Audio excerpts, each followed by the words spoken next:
Milline on sinu tavaline autopesu külastuse päev või moment siis? No peab tunnistama, et ma olen selline, kuidas öelda, suhteliselt kaootiline kasutaja, küll kuna on tegemist, ütleme siis sellise,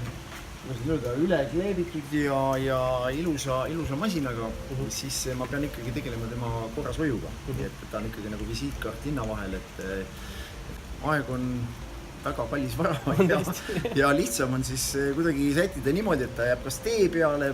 et ta on kuskil niisuguse koha peal, et kas sa tangid ja kõik kuskilt siis tanklaomast läbi või siis pesutänavast sõidad läbi, kõrval käid poes ära, et sa ühendad nagu mitu käiku. Ja varem, kui siis töö juures oli üle tänava pesula, siis lihtsalt seal oli see mugav variant, et istusid kontoris, ja siis tänu siis nii-öelda, kuna naabrid tegelesid selle teenusega, siis oli nii, et võeti ja toodi auto tagasi ka. Et see natukene iseloomustab võib-olla selle teeteenus, kus sa tegelikult ise kontorist põhimõtteliselt lahkuma ei peagi, et sa teed oma tööasja samal ajal tegelikult,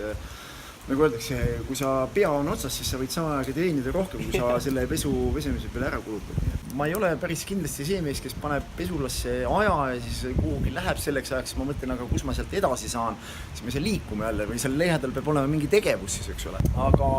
Ja osadel juhtudel, kui meil töö juures on siis, kus ma küll vähem täna viibin kontoris nii-öelda, on üle tee siis pesul olnud, siis on mugav variant see, et on inimesele võtta, et okei, mine toimeta nii-öelda, ja ei pea ise kuskil liikuma, see on kõige mugavam variant ja siis teeb ikkagi inimene, kes iga päev sellega tegeleb ja nii sees kui väljas korralikult põhjalikult ära, sest ega endal ikkagi sees tegemiseks mingid erivahendeid ei ole, et see ei saa kindlasti päris sellist tulemust kui professionaalid. Mis mulje sulle jäänud on? Väga huvitav selles mõttes, et juba algselt, kui ma seda aurupilve nägin, mis väljas toimus, mõtlesin, et mis tos see on, et nagu ma saan aru, baseerub see asi aurul ja auruga tehes on siis tegelikult on siis oluliselt ka veekulu väiksem ja teada on seda, et aur võtab teadupärast päris hästi paremini ka tihti veel mustust lahti pealt. Ma usun, et ja vaadates mitu tiiru siin praegu on üle käidud, ma just ennem ka küsisin, et miks ta nii põhjalikult teeb. Et minu jaoks oli juba auto nagu justkui ammu puhas, täna muidugi sattus ka selline aeg, kus hakkas üle tükki aja tibutama, aga põhimõtteliselt mul oli nagu tunne, et vaata, et isegi liigse põhjalikkusega on tegemist. Aga väga unikaalne ja väga, mul ei ole varem sellist kokkupuudet olnud või ega ma ei tea ka kedagi, kes sellist samasugust teenust pakub, nii et minu arvates on tegemist sellise innovatiivse lahendusega ja vaadates, et inimesed muutuvad ainult mugavamaks, siis kindlasti ma usun, et teie teenusel on kindlasti minekut, selles ma olen enam kui veendunud, ja nagu öeldaksegi,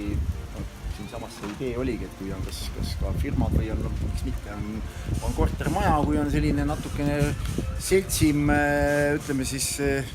kuidas öelda, naabrid, kes üksteisega läbi käivad, palun väga, tellige korra kohale, siin on autosid teisi ka veel, ühe korraga teete autod ära ja keegi ei pea päeva lõpus kuskil eraldi sõitma, nii et ma arvan, et see on ka väga hea võimalus.